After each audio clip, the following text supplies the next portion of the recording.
República. Estamos acá hoy en Conversemos la República junto a don Gerardo Corrales y en unos minutos se va a incluir a esta conversación también doña Silvia Hernández, diputada del Partido de Liberación Nacional, que, bueno, por su accionar, ¿verdad? Con todas las cosas que han sucedido en el tema económico, ha estado ahí en la punta, conociendo todas las variables que van sucediendo y todo semana que llevamos en las conversaciones junto al Fondo Monetario Internacional para ver que si va a haber o no va a haber algún tipo de negociación o arreglo con el fondo para acceder a este financiamiento de 1.750 millones de dólares, cerca de 1 billón de colones aproximadamente. Y bueno, son una semana, hay muchas preguntas, la gente está con signos de interrogación, tanto en las plataformas de la República, en plataformas de otros medios de comunicación, y que lo diga don Gerardo Corrales también en su plataforma de Economía Hoy. Don Gerardo, buenos días. Cuéntenos un poco, a ver qué ha pasado en esta semana con este tema del fondo. Buenos días, Fabio. Muchas gracias por esta oportunidad. Desearles a sus seguidores un año 2021 lleno de salud, sobre todo lo primero, de muchos éxitos, bienestar, y ojalá que sea muchísimo mejor que el año 2020, que fue un año para todos inédito, como nunca antes visto, y yo creo que es un año para olvidar. Efectivamente, esta semana, ¿qué pasó? Se arrancó con una negociación que es clave para el futuro de este país. Yo, en mi formación de economía, lo tengo muy claro que uno no puede hablar de desarrollo, mucho menos de crecimiento o reactivación económica, si no hay un ambiente macroeconómico estable. Y la dificultad nuestra es que venimos ocultando desde el año 2007 un problema de desbalance fiscal que lo ocasionan dos disparadores. Las remuneraciones, básicamente a través de convenciones colectivas con pluses para un pequeño grupo de los servidores públicos que se han visto beneficiados en exceso en sus remuneraciones por los pluses que suman ya 2.200, 2.100 millones de dólares en el presupuesto 2021. Y el otro disparador son las transferencias que por distintas leyes se le obliga al gobierno a transferir recursos de los escasos ingresos para destinos específicos, donde el otro gran disparador son los regímenes de pensiones distintos al régimen de invalidez, vejez y muerte que nos rige para todos nosotros y que tienen una serie de privilegios en cuanto a aportes con cargo al presupuesto que son casi 3 veces más de lo que aporta el gobierno al régimen de la Caja del Seguro Social. Y eso nos ha venido causando problemas de competitividad, de distorsiones, porque esta situación de desbalance fiscal se ha venido cubriendo con deuda. Y el gobierno se vuelca al mercado interno o al mercado internacional y con eso le quita recursos que de otra manera hubiesen tenido un destino productivo para inversión, para proyectos o para financiamiento de las familias, pero a su vez nos encarece las tasas de interés, nos provoca cambios diferentes a los fundamentales del tipo de cambio, nos lo aprecia, nos lo devalúa, dependiendo de cómo decide el gobierno financiar ese faltante de recursos.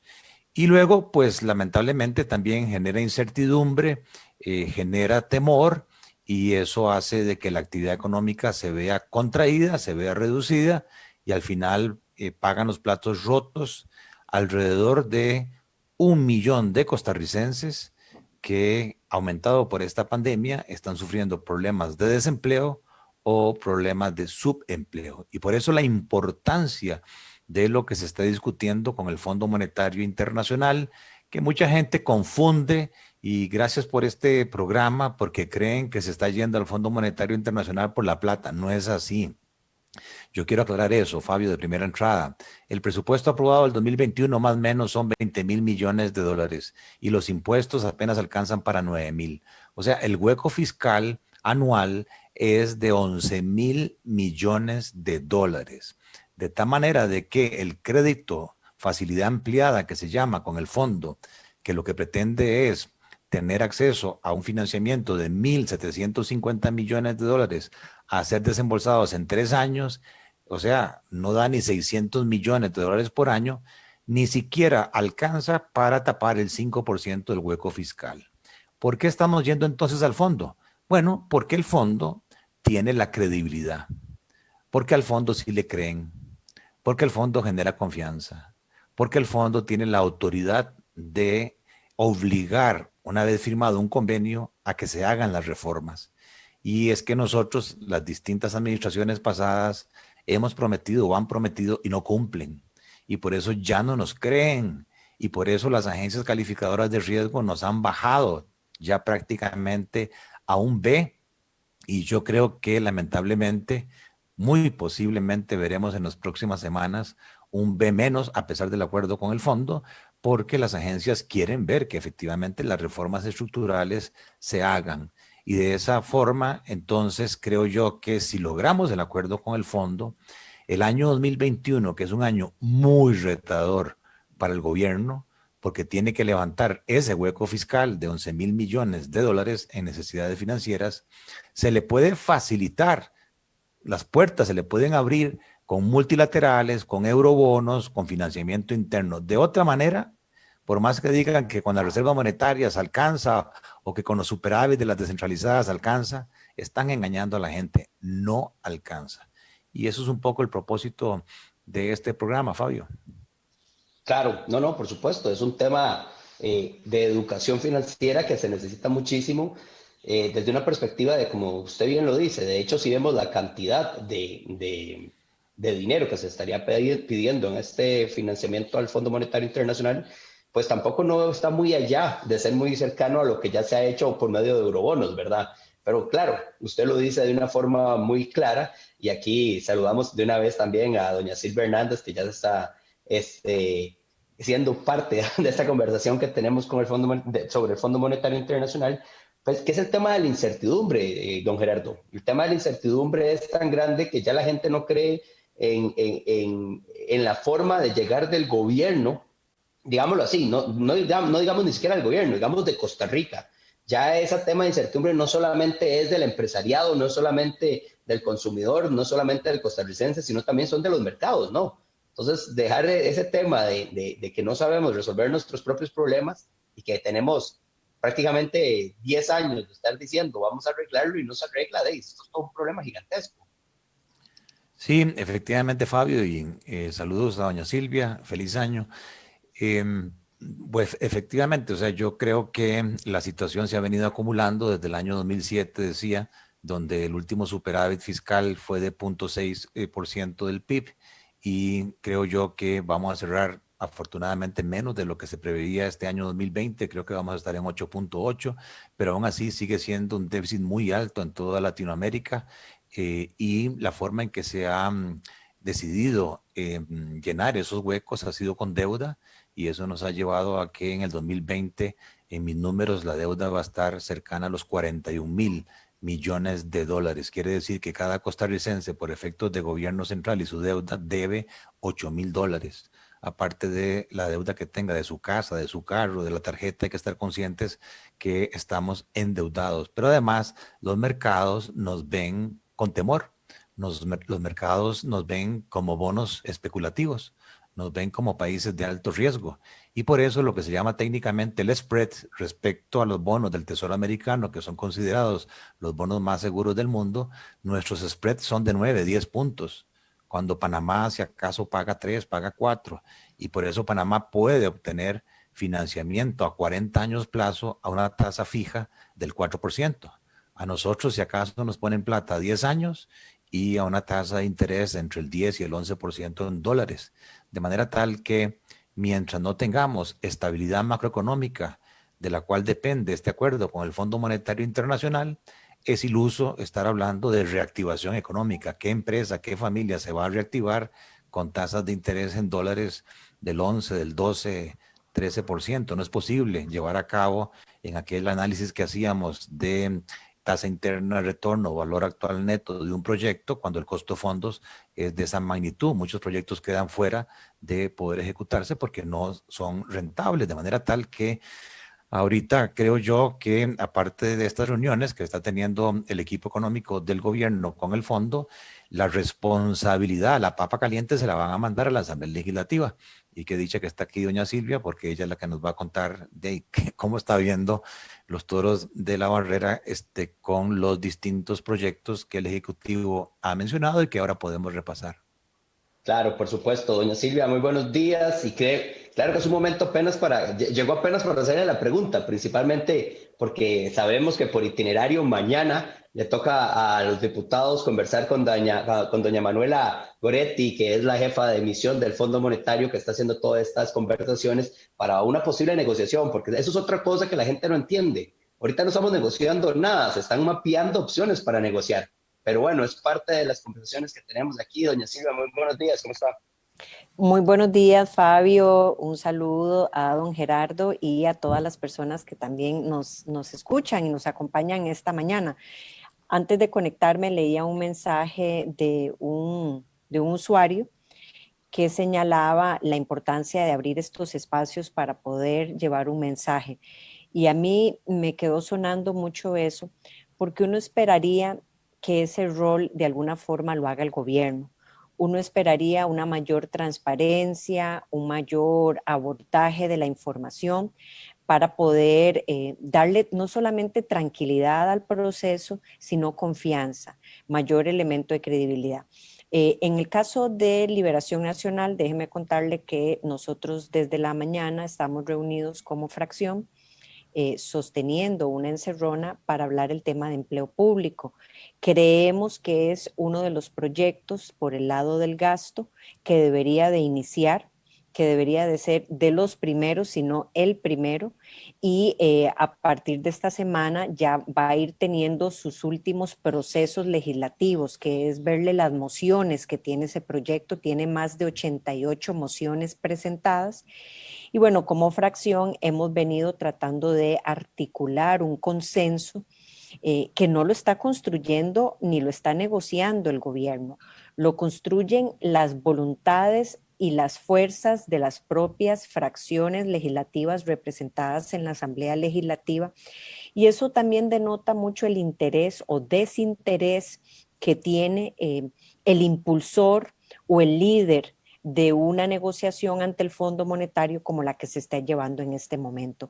De manera tal que, en resumen, yo quisiera decir que de ese listado de proyectos y de esa viabilidad que usted señalaba, nosotros creemos que iniciar por las medidas de contención del lado del gasto, en donde empleo público es sin duda alguna el primero, es algo que esta composición legislativa, esta Asamblea Legislativa, me parece a mí que en términos generales está dispuesta a abrazar.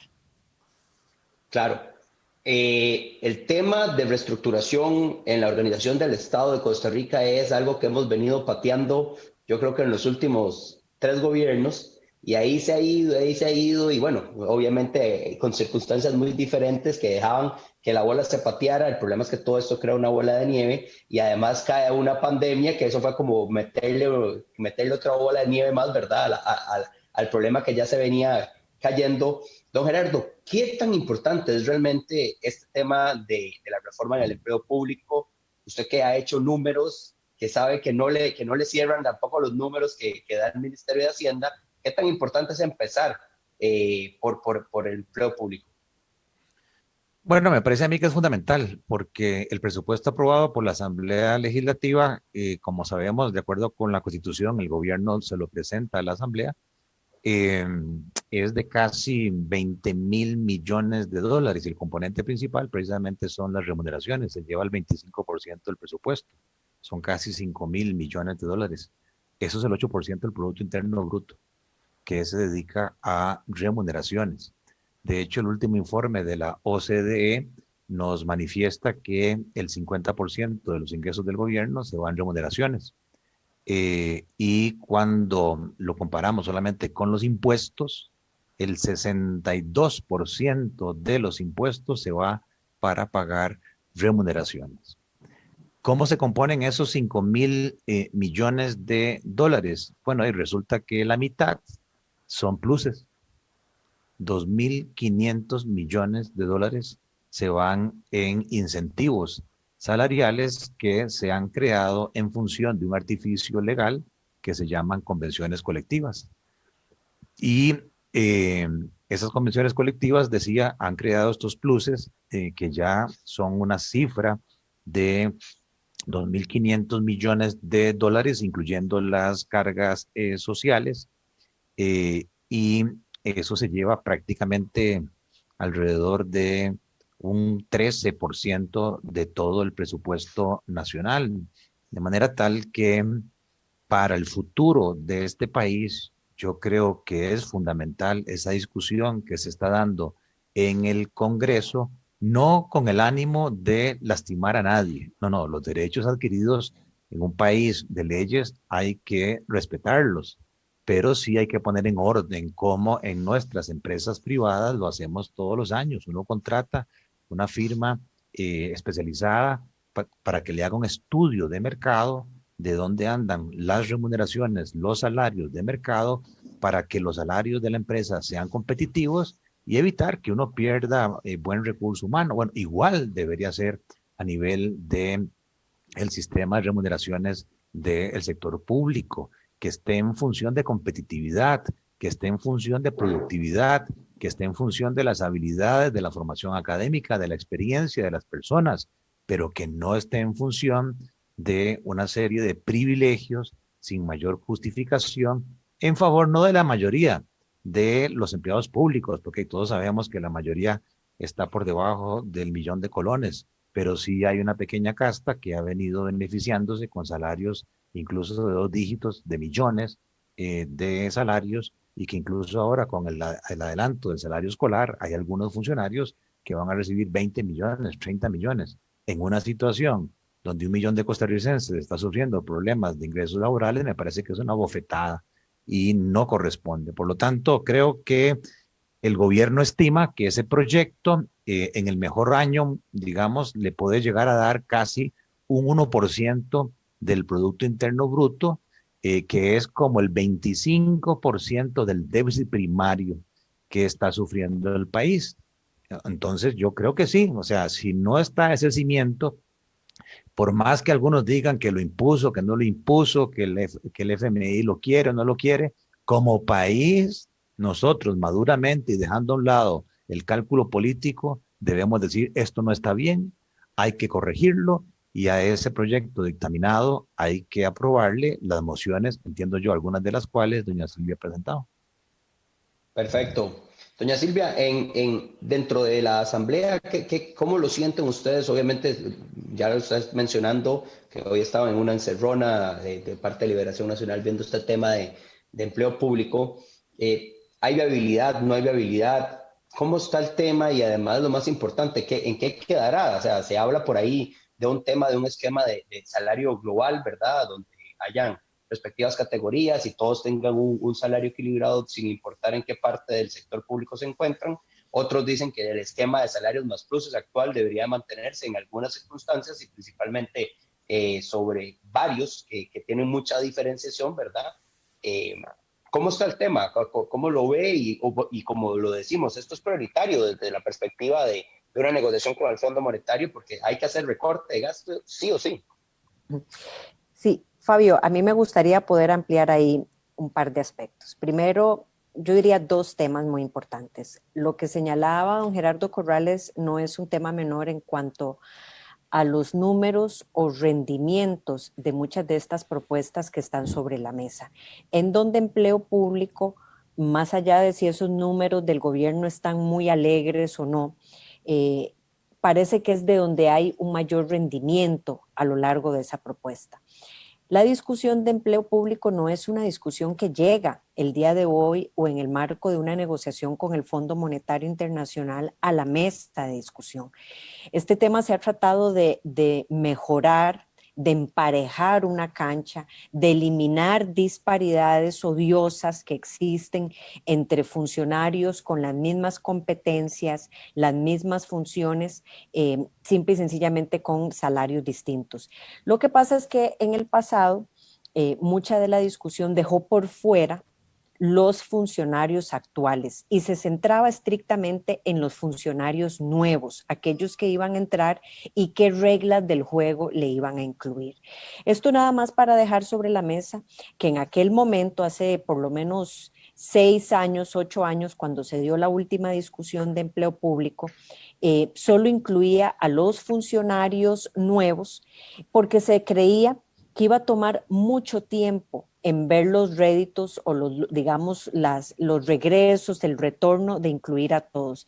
Y ya pasaron prácticamente 8 años desde que se quiso hacer esa apuesta y ya estaríamos viendo los resultados de esa reforma. Hoy la discusión nos atrapa con un entorno económico y fiscal mucho más sombrío, mucho más complejo, pero eso no significa que no se tenga que discutir ese tema. Hay 3 aspectos que se están intentando abordar. Convenciones colectivas, que ya lo tocaba de forma muy resumida don Gerardo Corrales, que entiendo el consenso al que se está llegando no es prohibirlas, sino regular los abusos detrás de las convenciones colectivas. El segundo tema tiene que ver con la rectoría del rol de empleo público, si lo tiene el Ministerio de Planificación, si la tiene la Dirección General de Servicio Civil, si se le apuesta a la Dirección General de Servicio Civil. ¿Qué otra competencia hay que darle más allá de recursos? ¿Será que parece que hay que cambiarle la naturaleza jurídica? Porque una dirección no va a poder estar dictándole política pública o lineamientos a un régimen autónomo, como son, por ejemplo, las municipalidades. Y finalmente, el grueso, que es el tema del salario global. Esta Asamblea Legislativa, mi lectura en su mayoría, está convencida de que esto no puede ser solo para los funcionarios nuevos, implica también a los funcionarios actuales. Y ahí hay 2 formas de hacerlo. Quienes ganan por encima del salario global, se les congela el salario hasta que los alcanza y la discusión se está centrando en los que ganan por debajo del salario global. Y ahí las 2 vías son voluntario, que es lo que está proponiendo algunos compañeros de la unidad, que se pasen al esquema global de forma voluntaria, entiéndase los que quieren sí, los que no quieren no, o que sea obligatorio, que es lo que nosotros creemos, y que se dé incrementos de costo de vida o pago de anualidades hasta que se alcance el salario global. Eso es, digamos, la discusión en términos muy resumidos que hoy está sobre la mesa. Yo se la estoy diciendo en un muy breve resumen, un tema que, repito, no es sencillo porque abraza 3 grandes elementos y que probablemente por demorar en temas país, decisiones de este tipo, es que hemos hecho que la bola de nieve se incremente tanto que sea imposible no tocar esto. Imposible a tal nivel que la reforma de las finanzas públicas, la 9635, tuvo que incluir algunas medidas de congelamientos, por ejemplo, de pluses, pasarlo porcentual a nominal, porque ya es imposible seguir el Estado costarricense sin entrarle a este tema. Yo veo ambiente, yo creo que hay una composición política de conformación de fuerzas que tiene, digamos, más apertura a la importancia que tiene esta discusión en la Asamblea Legislativa y creería que hay muchísima más recepción para consensuar estos 3 temas y poder estar dictaminando un proyecto de empleo público justo, como lo hemos señalado en estos elementos, muy prontamente. Perfecto, muchas gracias, doña Silvia, por la explicación y cómo se ve el tema dentro de la Asamblea. Hay otros temas que se han venido conversando en esta semana de análisis por parte del Fondo Monetario y del país, junto al Fondo Monetario para este posible arreglo para acercamiento de este financiamiento por 1.750 millones. Una de las preguntas que nos hacían, creo que don Gerardo la contestó muy bien al inicio del Facebook Live, que hablaban que si realmente era necesario o no este crédito, que por qué acercarse al fondo, y ya don Gerardo lo dijo muy bien, es un tema de credibilidad, es un tema de darle un buen nombre al país, es un buen tema de que es prácticamente como ponerse la medalla de que el Fondo Monetario ya dijo Costa Rica sí puede resolver el problema de las finanzas públicas y obviamente seguir adelante, porque esto no resuelve absolutamente nada, sería un primer paso. La segunda pregunta que nos dicen propiamente es, y creo que aquí lo pueden contestar los dos sin ningún problema, es ¿qué otras acciones se dan a nivel de recorte de gasto que no tenga que ver con el empleo? Y bueno, no creo que sea mucho el dinero que esté por ahí, ¿verdad? Pero don Gerardo, que ya tuvo hasta conversaciones muy buenas con don Elian en su programa Economía Hoy, nos podría hacer un resumen y también conversarlo con Silvia al mismo tiempo. Bueno, vamos a ver, si uno se va a los números, y gracias por esta oportunidad, Fabio. Yo mencioné que el total del presupuesto aprobado se aproxima en el 21 a los 20.000 millones de dólares, donde las remuneraciones son el componente más importante, cerca del 25%. Y antes de contestar su pregunta, algunos seguidores pues se manifiestan en las redes que aquí estoy viendo, tanto Economía Hoy como en la página de la República, y no hay persecución. Yo creo que ni doña Silvia ni mi persona tiene interés en hacer inquisición contra los funcionarios públicos. No, la mayoría de los funcionarios públicos son nobles, ejercen su tarea y tienen un salario justo. El problema está en que hay un pequeño grupo que, como yo decía, sí se ha aprovechado de incentivos como dedicación exclusiva, como prohibición, como anualidades y otros más, tales que han elevado los pluses a 2.500 millones de dólares, mientras el salario base son 2.300 millones de dólares. Y de ahí la importancia de poner orden. No es la idea de dañar a la base de la pirámide, sino en la parte alta de la pirámide. El otro componente que hay que decirlo abiertamente, porque yo no veo que el gobierno le esté entrando, es las transferencias, que es el segundo rubro en importancia. Las transferencias se llevan otro 25% de los 20.000 millones de dólares. Y dentro de las transferencias, el rubro más importante son los regímenes de pensión con cargo al presupuesto nacional. A mí me parece que ahí estamos debiendo. No se ha hecho una discusión fuerte de ese tema. ¿Cuál es la razón para que existan estos regímenes distintos al régimen de invalidez, vejez y muerte de la Caja del Seguro Social, por el cual cotizamos todos nosotros los demás ciudadanos y sabemos que hay una pensión máxima de 1.600.000 colones y que es un régimen, digamos, solidario, que yo no estoy cotizando por mi pensión futura, estoy cotizando por los pensionados de hoy, con la expectativa de que los jóvenes futuros, cuando trabajen, paguen mi pensión, pero ese régimen de la caja incluso actualmente está mal. Bueno, hay otros regímenes paralelos, régimen del magisterio, régimen del Poder Judicial y otros más, en donde no hay tope, en donde se pueden pensionar con el último salario, mientras a nosotros nos mandan a un promedio no sé cuántos años, pero ojo el número que voy a dar. Esas pensiones se llevan también 2.200 millones de dólares del presupuesto. Se están llevando aproximadamente el 13% del presupuesto nacional. O sea, si lo comparo con el déficit primario, casi el 25% del déficit primario se explica por esos regímenes de pensiones. Y yo no he visto que el Ejecutivo esté mandando algún proyecto que consolide esos regímenes de pensión o que ponga orden en cuanto a los parámetros. Yo me pregunto, ¿por qué incluso con la ley de fortalecimiento de las finanzas públicas se redujo el periodo de liquidación laboral de 20 años que tenían servidores públicos, algunos, a 12 años? ¿Y por qué si nosotros, el resto, nos vamos a pensionar, el tope son 8 años? ¿Cuál es la diferencia? Es que yo creo que uno tiene que hablar transparentemente. Aquí no se trata de perseguir a la empresa privada, de perseguir a los sindicatos, de perseguir a los funcionarios públicos. No, de eso no se trata.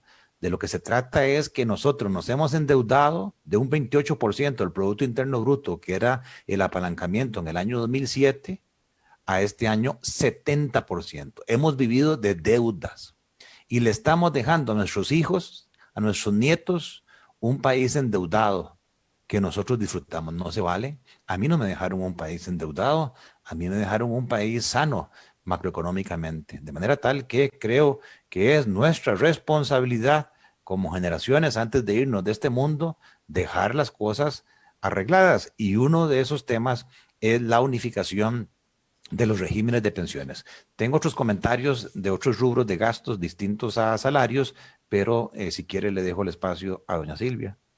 Perfecto. Doña Silvia. Sí, Fabio, yo nada más duro 2 segundos para hacer una apreciación rápida en el primer tema que usted tocaba. Yo creo que esta discusión con el fondo, y esto abre un espacio, no solamente nos ayuda a construir la credibilidad de nuestra política económica, también nos permite acceder a recursos en donde las necesidades de financiamiento para los próximos años es enorme, por encima de los 10.000 millones de dólares, y donde el fondo estaría aportando 1.750 millones, donde habría, digamos, una carta de recomendación para que otros organismos se sumen a apoyar al país en recursos. ¿Para qué? Casualmente para esta discusión que se está teniendo por parte de algunas personas en donde se pueda seguir garantizando muchas de las transferencias a programas sociales, muchos de los gastos corrientes, digamos, necesarios, esenciales que tiene que hacer el Estado costarricense para un buen funcionamiento. Y en tercer lugar, darle seguimiento a mucho de lo que nos comprometemos, a revisar los números que se están haciendo con las propuestas, pero a garantizar que se cumpla. ¿Por qué? Porque esta ley de empleo público, cuando yo hacía, y ya me voy a referir a las otras medidas, no me voy a quedar solo con eso, cuando esta ley de empleo público yo les comentaba que otros gobiernos en el pasado, desde luego se ha querido hacer, no es por venir a lastimar al funcionario público. Si algo nos ha dejado, Fabio, esta pandemia, es claro que funcionarios con muy buena calidad, con muy buena formación e inclusive con una remuneración adecuada al frente del Estado costarricense es importante, y ejemplo de ello es quienes hoy están frente al tema de la pandemia en la Caja Costarricense del Seguro Social y en otras instituciones. Nadie va a querer debilitar el Estado costarricense teniendo actores que son vitales para manejar la eficiencia del aparato público y sobre todo para una prestación de servicios de calidad. Esa no es la discusión que se está teniendo. El problema es que nos hemos llenado de una serie de incentivos perversos que hacen que un grupo de esta población de funcionarios públicos tenga inclusive realidades salariales muy por debajo de otros que simple y sencillamente, dependiendo de dónde está su silla en el puesto de trabajo, están amparados o regulados en una serie de incentivos que son perversos. Y entonces más bien se busca la equidad y la igualdad en el marco de eso. Durante la discusión de la reforma fiscal, el gobierno le prometió a este país llevar un camino para mejorar estas disparidades del empleo público y también llevar un camino para eliminar mucho de lo que el aparato costarricense se ha ido convirtiendo. Vamos a ver, las instituciones del Estado no son agencias de empleo. Eso no es el concepto de la prestación de servicios públicos.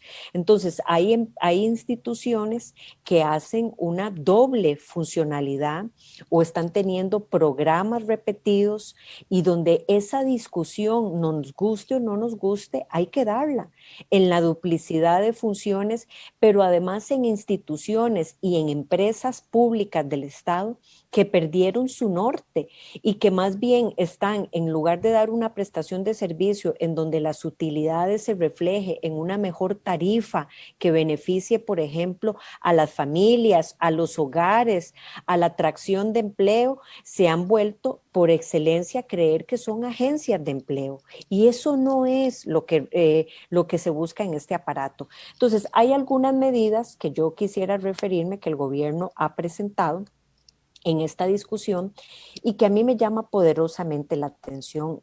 Primero, hoy nos habla, porque usted nos comenta, Fabio, qué otras medidas hay por el lado del gasto, porque parece que en términos generales, en términos colectivos, la ciudadanía, las y los costarricenses quieren entrarle al gasto. Primero, para saber que realmente cualquier ingreso y cualquier recurso que caiga al Estado, lo que va a buscar es que no se malgaste, o por otro lado, que se utilice realmente en rubros esenciales. El gobierno anuncia a través de un decreto la reducción del gasto público, eliminando plazas vacantes y además eliminando una serie de rubros en el presupuesto para los próximos 3 años.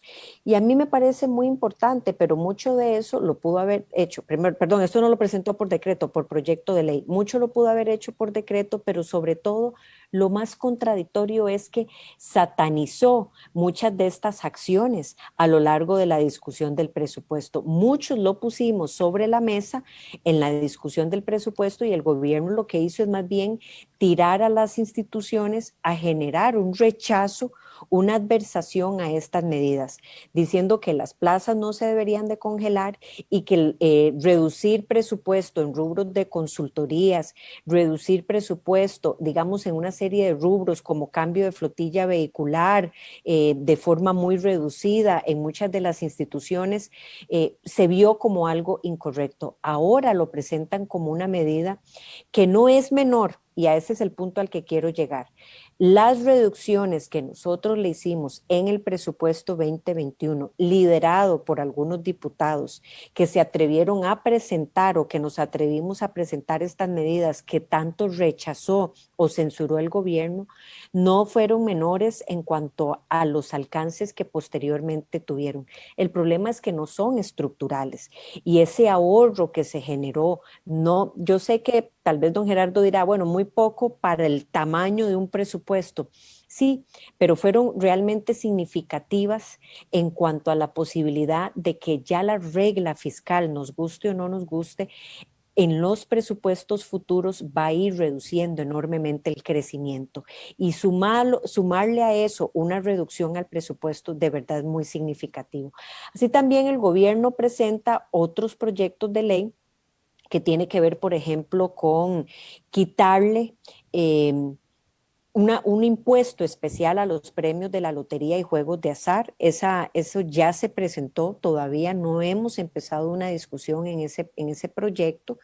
Viene el tema grueso, por ejemplo, de las exoneraciones, quitarle exoneraciones a muchos de los actores que en el pasado lo han tenido, como es, por ejemplo, esto más por el lado de los ingresos, que tiene que ver con el salario escolar, que tiene que ver con algunas de las, digamos, ganancias que puede estar teniendo, por ejemplo, las rentas de cooperativas, algunas exoneraciones también que están previstas en este proyecto de ley. Viene el impuesto a las casas de lujo por el lado de los ingresos, el proyecto de renta global, y así me parece que hay otras iniciativas que no se han materializado, por ejemplo, el impuesto a las casas de lujo, renta global, aporte de utilidades de las empresas públicas del Estado y la venta de la cartera de CONAPE. Estos proyectos de ley todavía están en una base, digamos, inicial por parte del gobierno para ser presentados. Entonces, yo sí creo que hay un paquete que el gobierno va a tener que salir a explicar y articular mejor de cómo se van a presentar, porque muchos de ellos son iniciativas que se han comentado, pero que no están puestas todavía en blanco y negro para ni siquiera poder dar los pormenores de todas esas iniciativas. Claro. No, bueno, usted lo dijo muy bien. Creo que la gran mayoría de los costarricenses están de acuerdo al tema de que se debe tocar el gasto primero, se debe de buscar una forma de modernizar el aparato estatal referente a todo lo que es el tema de remuneraciones, pluses salariales, el tema de qué se hace con los superávit de instituciones, todo este tipo de acciones. Pero hay algo que también creo que hay consenso y es no más impuestos si no hay un recorte, porque no es justo nada más que sea pague, pague, pague y de no, o sea, realmente esto golpea mucho al costarricense, más en tiempos de recesión económica, en tiempos de pandemia, en tiempo en el que casi 1 millón de personas están sin trabajo, y lo decía ahora don Gerardo, no sé, es un tema complicado. Me gustaría, don Gerardo, desde esa perspectiva, ¿qué hacer? Porque está clarísimo que de alguna u otra forma va a tener que existir nuevos ingresos. Ya los mencionaba doña Silvia en este momento, tema de liberar algunas exoneraciones, el tema de buscar otro tipo de impuestos en otras acciones que están por ahí. Pero hay uno que también hizo mucha bulla la semana pasada y fue el tema de las utilidades de fondos de pensiones, ¿verdad? Ya la gente dijo, hey, lo poquito que puedo ahorrar por medio de este tipo de sistemas que son interpuestos, pues, necesarios, pero al final de cuentas interpuestos, ya la gente estaba preocupada por ese tipo de acciones. ¿Cómo ver el tema de ingresos? Y está claro, y yo lo sigo diciendo, no más impuestos si no hay recorte estructural de gasto. Bueno, antes de referirme al tema de los ingresos, yo pues tengo esa manía de que cuando estoy en un programa en vivo no solamente participo, sino que leo los comentarios de los seguidores. Hay un señor ahí que me está atacando que se llama Miguel García, que dice que yo debo tener intereses perversos, que lo que quieren es tragarse los fondos de pensión del Poder Judicial. Me gustaría que me diga cuáles son esos intereses perversos. Yo, por dicha, pues me pensioné con mis ahorros y estoy retirado en mi casa tranquilo, no tengo ningún interés perverso. Si tiene interés, yo le invito a que consulte con la diputada Yoleni León, que está haciendo un análisis comparativo de los diferentes regímenes de pensión. Yo no tengo nada contra los 16 regímenes de pensiones alternos al régimen de invalidez, vejez y muerte de la Caja. Lo que sí es odioso es que hayan distorsiones no justificadas, que fue lo que yo dije, por ejemplo, pensionarse en algunos casos a los 55 años, cuando el resto de cristianos tenemos que esperar a los 65 años. ¿Por qué? Pensionarse con el 100% del salario promedio de los últimos 12 meses o promedio de los últimos 24 meses, cuando el resto de cristianos tenemos que pensionarnos con el promedio de los últimos 240 meses. Eso hace que en un caso usted prácticamente se pensione con el 100% de su salario actual y en el otro, si acaso, con el 40 o el 50%. Y aprovecho entonces el programa para decir de ahí la importancia de tener un plan de ahorro voluntario para efectos de pensiones, porque con la de la Caja no alcanza, con el ROP no alcanza. Los dos sumados, si acaso nos llega a cubrir un 70-75% del salario actual. Así que, don Miguel, tranquilo, yo no tengo ningún interés perverso y después con calma podemos conversar. Luego me dice Brian Critz que a partir de qué monto de la pirámide salarial se puede considerar que hay distorsiones en las remuneraciones. Bueno, yo no tengo el detalle y precisamente lo he tratado de pedir y no lo he logrado conseguir, porque en el detalle del presupuesto sí dan las plazas por tipo de puestos, pero no dan los salarios. ¿Cuánto está en la parte alta de la pirámide? Yo quiero entender eso, pero sí puedo darles algunas cifras. Si agarramos la definición de pensión de lujo, que dicen que pensión de lujo es por encima de 1,5 millones, que es el máximo de la Caja, no es que, como dice don Álvaro Herrera, yo esté pensando en despedir maestros, policías y demás. Se lo voy a decir. Son 2.826 miles de millones de colones lo que se gasta en remuneraciones al año. Eso en dólares son 4.700 millones de dólares para 152.000 funcionarios del gobierno central. Eso nos da una remuneración promedio, ojo, es un promedio. Hay gente que está a la izquierda, obviamente gana menos que eso, pero hay gente que está también a la derecha. No es una normal, ¿verdad? Es una distribución sesgada. Bueno, resulta de que el promedio es 1,5 millones de colones, pero en el caso del Ministerio de Obras Públicas, que es el salario promedio mensual más bajo del gobierno central, son 930,000 colones. Eso incluye salario base, pluses y cargas sociales. Si nos vamos a los policías, como dice el señor Herrera, hablamos de 1 millón de colones. Si nos vamos a seguridad pública, 1,300,000. Y así podemos ir sumando Ministerio de Justicia, Cultura, Salud, hasta llegar a Educación Pública, que son los maestros, 1,536,000. Digamos, ahí estamos en la base.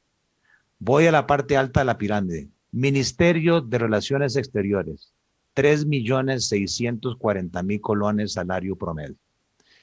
Cuando yo mencioné este número en otro programa, de inmediato me llamaron algunos embajadores y me decían, mira, es que tienes que entender que en Europa es muy caro, que en el Asia es carísimo, ¿verdad? Y entonces de ahí uno tiene que tener un salario competitivo. Yo no estoy opuesto a eso. pero ¿dónde se ha planteado, usted lo mencionó, pero no hay nada en cuanto a reestructuración del Estado? No hay ningún proyecto de reestructuración, rediseño del Estado. Yo les pregunto, en este momento de crisis, de que no hay plata, se justifican 40 embajadas y 26 consulados, donde están estos 409 funcionarios de relaciones exteriores. O podríamos cerrar el consulado de Chinandega en Nicaragua que existe, ¿y qué nos pasa? O podríamos cerrar temporalmente la embajada de Costa Rica en Turquía. Es riquísimo estar en Estambul, y sobre todo si me pagan los viáticos y tengo un salario competitivo. La otra gran pregunta que alguien tiene que hacerse o alguien tiene que mover el piso. Tengo un canciller y tengo 2 viceministros de Relaciones Exteriores y un jefe administrativo. Si yo estuviera en mis tiempos de VAC, yo me cuestionaría y diría, los quiero mucho y demás, pero necesito 2 viceministerios de Relaciones Exteriores, o podría vivir con el canciller y con el jefe administrativo. Y me ahorro los 2 viceministros con sus vehículos y con sus pluses y demás. Ese tipo de pensamiento, de eficiencia, de consolidación, es el que está ajeno. ¿Por qué? Claro, porque es feo. Usted va a tocar intereses y usted va a tocar votos, y sobre todo en un año preelectoral. Nadie quiere entrar en eso. Poder Judicial, segundo caso, salario promedio, 2.525.000 colones, 12.700 funcionarios en el Poder Judicial. Yo sé que la Constitución Política dice que hay que dedicarle al menos 6% de los ingresos ordinarios del gobierno al Poder Judicial. Hoy tienen 9%, un 50% más. ¿Quién se atreve a modificar ese artículo y decir a lo sumo 6%, pero no al menos? Porque entonces no tiene techo. Y yo puedo seguir tirándole ahí plata al Poder Judicial sin llamar a cuentas. Defensoría de los Habitantes, 186 funcionarios, salario promedio 2.466.000 colones. Aprovechando que está doña Silvia, Asamblea Legislativa, 936 funcionarios, salario promedio 2.413.000, salario promedio. Claro, a mí me están atacando diciendo que yo soy el mercenario y que estoy en contra de la Asamblea Legislativa, de las relaciones exteriores. No. De eso no se trata. De lo que se trata es de una rendición de cuentas. En empresa privada, todos los meses usted como gerente general tiene que ir a la junta directiva y justificar sus resultados, los ingresos, los gastos, la utilidad, el plan estratégico, las metas, se están cumpliendo, verde, amarillo, rojo. ¿Quién pide cuentas sobre este presupuesto de 20.000 millones de dólares? ¿Cuál es la efectividad y cuál es la eficiencia? Es lo que como costarricense yo quisiera pedir de los presupuestos nacionales. En cuanto al tema de los ingresos que usted me pregunta, efectivamente lo que se ha anunciado públicamente es que se espera recaudar 1.7 del PIB en ingresos, donde la mayoría vienen de esta ley de reducción de beneficios fiscales y ajustes de tarifas de rentas de capital, donde el gravamen a los rendimientos de los fondos de pensión lo que genera es 0.17 del PIB, y aparentemente ya Rocío Aguilar se lo voló, porque nadie quiere tocar las pensiones. Pero además, el siguiente rubro es la renta global, que a mí no me queda claro. En la mesa de diálogo, Elian dijo que daba 0.1, ahora hablan de 0.3. Me gustaría ver de dónde sacan esa cifra. Luego van a poner a pagar dividendos a las empresas estatales, 0.2. El impuesto a las casas de lujo, que yo me cuestionaría. Casa de lujo es una de valor de 200 millones de colones. Por Dios. O sea, 200.000 dólares casa de lujo. Bueno, suponga que es así. Y si hemos tenido la capacidad de recaudar por 11 años que este impuesto ya existe, no hemos tenido capacidad de recaudar. Aún así, estiman que ese impuesto del 0.5% les va a dar 0.2. Hacienda Digital, que tanto discutimos en la mesa de diálogo, estiman que les va a dar 0.5, pero ya al fondo les dijo, ¿sabe qué? Eso no es paramétrico, quítemelo. Entonces, de ese 1.7, le quitas 0.5 y ya lo que nos queda es 1.2. El que ya mencionó Silvia, de como ninguno de nosotros considera que tiene suerte, se va a pegar el premio mayor, nadie ha reclamado el impuesto del 25% sobre los premios de la lotería. Entonces, en resumidas cuentas, yo lo que he visto a la hora de sumar todo lo que Elian ha dicho y el presidente, por un lado, pasar de un déficit primario de 4.2 a un superávit de 1.2 en el 2023, por simple aritmética me da 5.4.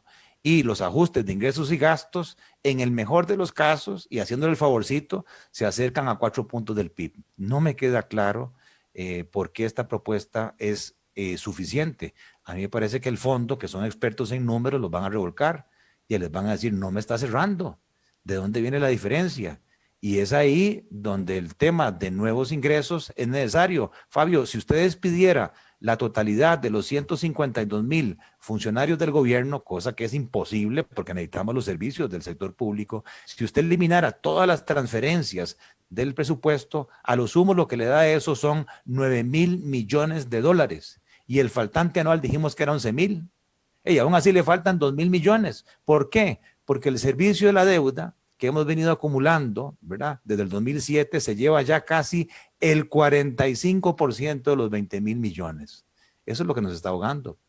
El servicio de la deuda, amortización, intereses, pluses y regímenes de pensión con cargo al presupuesto.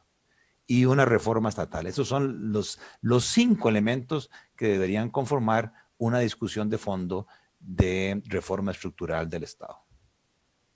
Perfecto, don Gerardo, gracias por esa explicación. Doña Silvia, viendo más o menos el contexto de todo esto que estamos hablando, principalmente en temas de ingresos ahorita, ya hablamos la parte de gastos, ¿qué se escucha en la Asamblea? ¿Qué se escucha dentro de Liberación Nacional? Usted forma parte de esa bancada respecto al tema de ingresos, porque la gente simplemente dice no más impuestos, y se escucha mucho diputado también conversándolo, diciéndolo no más impuestos hasta conversar el tema de gasto.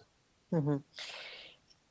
Bueno, lo primero es tener claridad de que, vamos a ver cómo lo planteo. Yo creo que aquí cuando se dio la discusión de la reforma fiscal, la ley de fortalecimiento de las finanzas públicas, y que ciertamente como país nadie podía anticipar el tema de la pandemia, que no es autoimpuesto por un gobierno particular, ya eso está más que claro, es una variable exógena.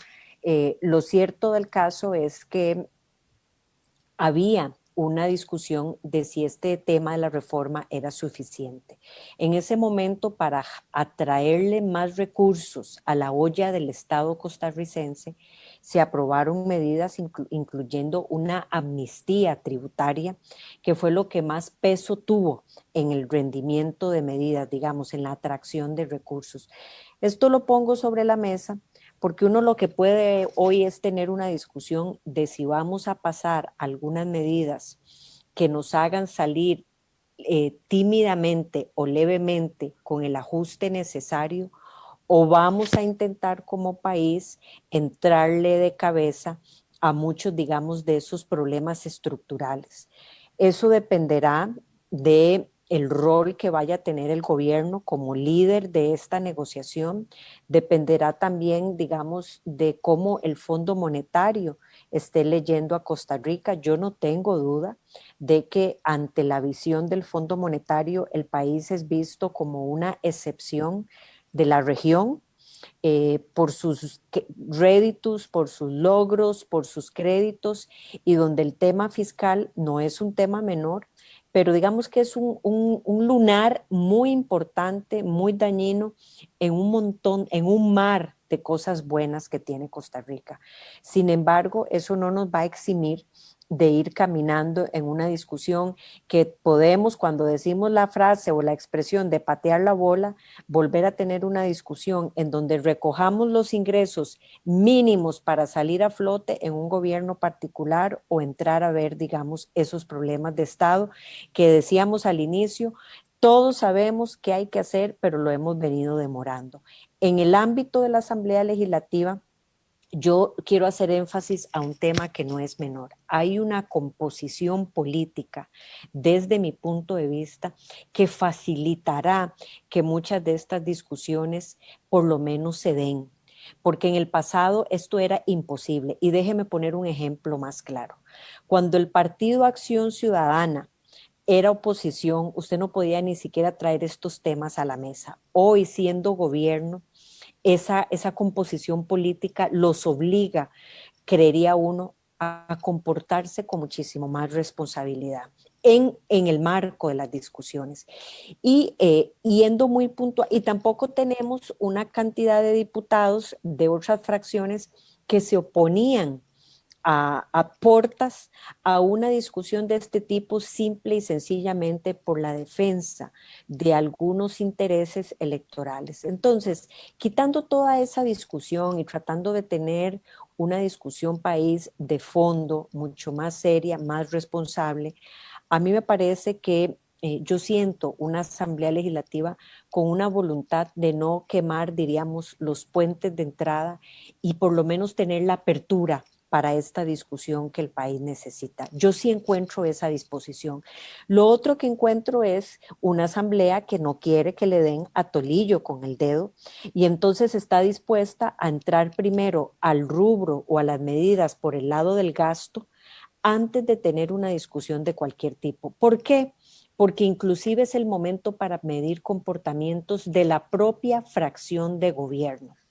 No es posible que el gobierno haya tenido impericia en explicarle a la ciudadanía costarricense la situación país en la que nos encontramos, el contexto económico y fiscal y sobre todo que llegando a una votación usted se encuentre media fracción oficialista que no apoya las medidas, ¿verdad? A mí me parece que el gobierno cuando se le señala que tiene que liderar este proceso, que tiene que dar información, que tiene que explicarle a la ciudadanía, no hay forma de que estas medidas se pasen ni de a calladito, ni haciendo que esa cosa no es conmigo.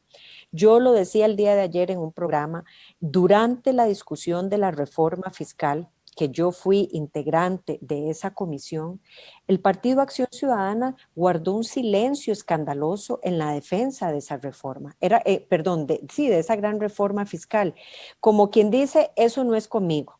Qué dicha que hay otras personas que están interesados en defenderlo, que muestran fuerza en la defensa, que están dispuestos a ir a los programas a defenderlo. Y ahí hubo un silencio, repito, escandaloso. Y ese silencio yo no lo estoy señalando como que a quién se le pegan las pulgas. No, es que la gente quiere información. La gente requiere que se le hable con la verdad, que le presenten los números y entre esas personas se incluyen los diputados. Yo no estoy de acuerdo en que el presidente salga a decir, si un diputado no me quiere ver, no me quiere votar un proyecto, que vea con qué otro lo sustituye. No, perdón, eso le toca al gobierno. El gobierno tiene que liderar una negociación, tiene que abrazarla, tiene que dar el ejemplo con muchas de esas votaciones, porque ese es el rol de estar en un gobierno y ser gobierno. Es liderar, es negociar, es abrazar, pero sobre todo es convencer. Y a muchas personas usted los convence con los números sobre la mesa, a mí me convencerán de esa forma, mostrando por qué esos rendimientos son de esa forma, por qué es mejor incluir a los funcionarios actuales, por ejemplo, en empleo público, llevarnos a eso, pero a otros compañeros los convencen con el ejemplo y de cómo votan y si esa fracción legislativa del Partido Acción Ciudadana solo quiere poner 2 votos a la ley de empleo público, ¿con qué moral usted va a decirle a otras fracciones que son irresponsables porque no votan los proyectos?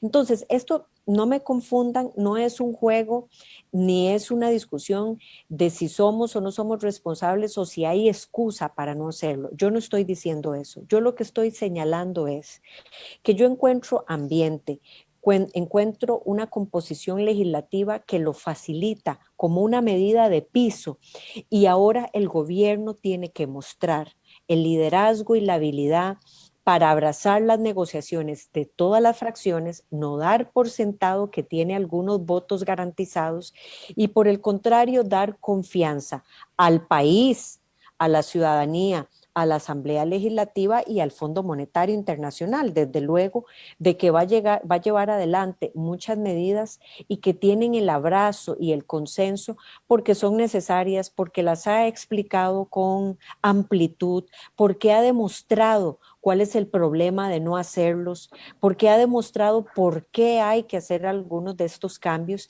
y que no tienen afectación, diríamos, en temas gruesos. Eso que decía don Gerardo, de que salió doña Rocío Aguilar como superintendente de pensiones a decir que quitarle la exoneración a las utilidades de los fondos de pensión, principalmente en el caso de los complementarios, generaría un gran daño a las pensiones complementarias. Bueno, estamos hablando de un ente técnico que está saliendo a decir eso. Un ente técnico que probablemente ni siquiera se le consultó antes de presentar esta propuesta. Entonces, ¿cómo usted no va a poder escuchar las dudas que puedan tener algunos diputados cuando entes técnicos también salen a manifestarse en contra de muchas de estas medidas?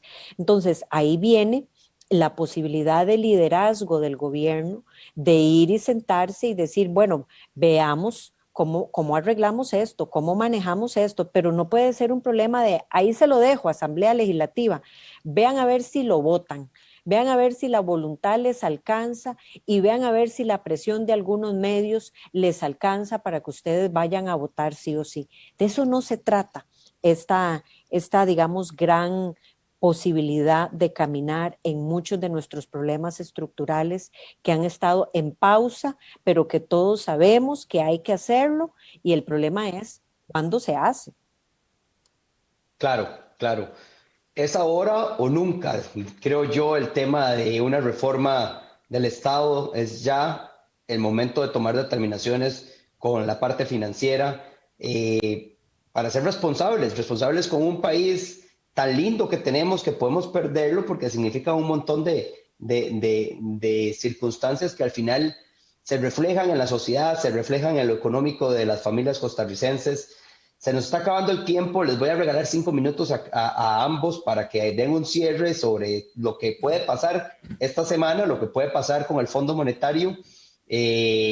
Principalmente, bueno, ya el viernes se acaban estas discusiones para buscar o no un arreglo, bueno, un arreglo no, un acuerdo con el Fondo Monetario y es algo que la gente tiene que entenderlo, no nos tiene que dar miedo y creo también que podría ayudar mucho a empezar este caminar a un país ordenado desde la perspectiva de la organización y en la parte financiera también. Voy a romper aquí el protocolo, Gerardo ha empezado siempre, entonces si quiere más bien, doña Silvia, empieza usted con su cierre y le dejamos a don Gerardo el cierre del programa. Sí, yo también he estado dándole seguimiento a los comentarios. Hay un comentario aquí de un señor, don Luis Alvarado, que dice que la Asamblea Legislativa muchas veces le ve fácil atacar al gobierno y no, digamos, ver hacia adentro. Y hace, me parece, un comentario sobre por qué no se aprobó el crédito del BID. Yo le voy a decir también a don Luis Alvarado, casualmente, porque nosotros en este gobierno hemos sentido que los créditos se han vuelto una anestesia para no hacer lo que se requiere. El poder abrazar una negociación con el Fondo Monetario no solamente va a dar esos 1.750 millones de dólares, que no son un monto menor, sino que le va a dar una carta blanca, sin temor a equivocarme de mi parte, para que otros organismos multilaterales que tendrían dificultad a partir de este momento de darle crédito al país, lo pueda hacer. Entiéndase el propio Banco Interamericano de Desarrollo. Entonces sí, nos encontrábamos ante un crédito con condiciones blandas, con condiciones favorables, que ojo, hemos apoyado y hemos defendido desde el inicio, aprobando más de 1.750 millones de dólares en créditos, más 1.500 millones de eurobonos. El problema es que el gobierno nos veía esto como una especie de analgésico sin querer entrar al tema de fondo. Hoy, si caminamos con el Fondo Monetario Internacional, con algo que, repito, no creo que sea una negociación sencilla porque involucra al menos 3 actores muy gruesos, al Ejecutivo, a la Asamblea y al propio Fondo, en ese rompecabezas que hay que armar con delicadeza. Lo cierto del caso es que nos propicia un entorno para financiar al país, para asegurar el seguimiento de medidas y por eso es que la oposición le dijo al gobierno no más anestesia o más analgésicos, perdón, que hagan que el gobierno más bien no tome las decisiones a las que está por fuerza mayor obligado a liderar. Perfecto, don Gerardo. Bueno, Fabio, yo agradecerle de nuevo la oportunidad. Confío muchísimo en los señores diputados, en gente como doña Silvia, que ha demostrado su capacidad, su objetividad, y yo creo que la tarea que les corresponde por venir es fundamental. Realmente es una tarea que yo llamo estadista. Ahí creo que se va a probar quiénes son realmente los diputados, madres y padres de la patria, en cuanto a que, de acuerdo con la constitución política, lo que deben procurar es el bienestar colectivo.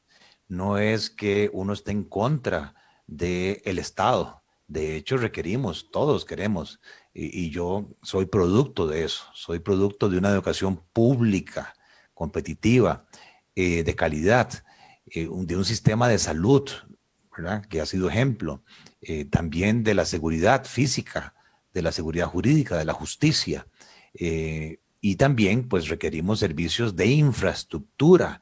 El problema es que lamentablemente algunos han confundido y creen que el gobierno es un fin en sí mismo. No, para mí el gobierno es un medio, las entidades son un medio que permite alcanzar ciertos objetivos que están en la Constitución, uno de los cuales es el bienestar colectivo. Y para mí, el remedio de todos los males es el empleo, es el trabajo, es brindando oportunidades. Don Pepe Figueres, Calderón Guardia, Manuel Mora, Monseñor Sanabria tuvieron esa visión de darnos las oportunidades y crear una gran clase media. Esa fue la gran diferencia de Costa Rica con Guatemala, con Honduras, con Nicaragua, El Salvador, que lamentablemente no lo hicieron y por eso tuvieron los conflictos y por esa razón hay muchos de esos hermanos centroamericanos que hoy viven en Estados Unidos. Yo no quiero irme para Miami, yo no quiero irme para Los Ángeles. Yo nací aquí en Paraíso de Cartago, a mucho orgullo, y ahí quiero que me entierren. Pero para eso tenemos que defender este país. Y, ¿por qué no decirlo? Las oportunidades de empleo las dan las empresas. No es que me digan que yo soy el condottieri de las clases opulentas de este país. No, para nada. Yo lo que ando buscando es que las personas tengan oportunidades. 3 problemas básicos tenemos, evidentemente. El desbalance fiscal, del cual hemos hablado hoy, la falta de crecimiento económico que genere oportunidades de empleo, y la distribución del ingreso, de lo cual se habla muy poco. En el primer decil de ingresos más bajos hay 600,000 costarricenses que ganan al mes 35,000 pesos, cuando la canasta básica vale 60,000. Y en el decil más alto de ingresos, ahí viven 300,000 costarricenses que ganan 1,400,000 pesos al mes. Ahí la tasa de desempleo es del 2%, en el decil más bajo la tasa de desempleo es del 35%. Eso es muy sencillo. Eso se resuelve no entregando el pescado, no con esta política asistencialista de bonos proteger. No, no. Esto se da con una educación efectiva que forme a nuestros muchachos en el idioma, en las habilidades técnicas, en las habilidades digitales para los puestos estos del futuro. Somos un hub de ciencias de la vida. Deberíamos ser un hub también en temas digitales. Y que el tecnológico, las universidades, que no lo dijimos, se llevan $1,000 millones del Fondo de Educación Superior, efectivamente ayuden a los estudiantes de escasos recursos, o bien que el Fonatel, que tiene ahí parqueados $400 millones, le dé la posibilidad a las zonas costeras, a las zonas rurales, de tener internet de banda ancha en un nuevo normal que es puro digital, puro internet. Bueno, ese es el tipo de cosas, creo yo, que nosotros tenemos que exigirle a nuestros representantes, con independencia de las ideologías, con independencia de los intereses gremiales, con independencia de los colores y más que todo poniendo sobre la mesa el sentir costarricense, que es la roja de los ticos. Así que muchas gracias, Fabio, por la oportunidad y te felicito por el programa. Perfecto, Muchas no, gracias, Fabio. gracias a Fabio. doña Silvia y gracias a don Gerardo por este tiempo. Terminamos aquí, conversemos la República. Creo que este tema del Fondo Monetario nos traerá mucho tiempo a ver qué circunstancias vienen saliendo, qué arreglos desarrollamos, reingeniería, aparato estatal, despolarización de algunos razonamientos que tenemos, hay que ver también temas de reestructuración financiera, pero principalmente hay que velar por Costa Rica, que como dice don Gerardo, no se nos olvide que tenemos un país tan lindo, que hemos podido resolver otros problemas, ¿por qué no ahora? Estamos empezando año, estamos empezando década, es momento de hacerlo, no hay que dejarlo atrás y hay que tomar esto como ese primer paso para tener una gran Costa Rica, principalmente hasta en el Bicentenario, ¿por qué no decirlo? Muchas gracias, que estén muy bien, feliz semana, sigamos adelante. Para más información está larepublica.net y nuestras redes sociales. Que estén muy bien.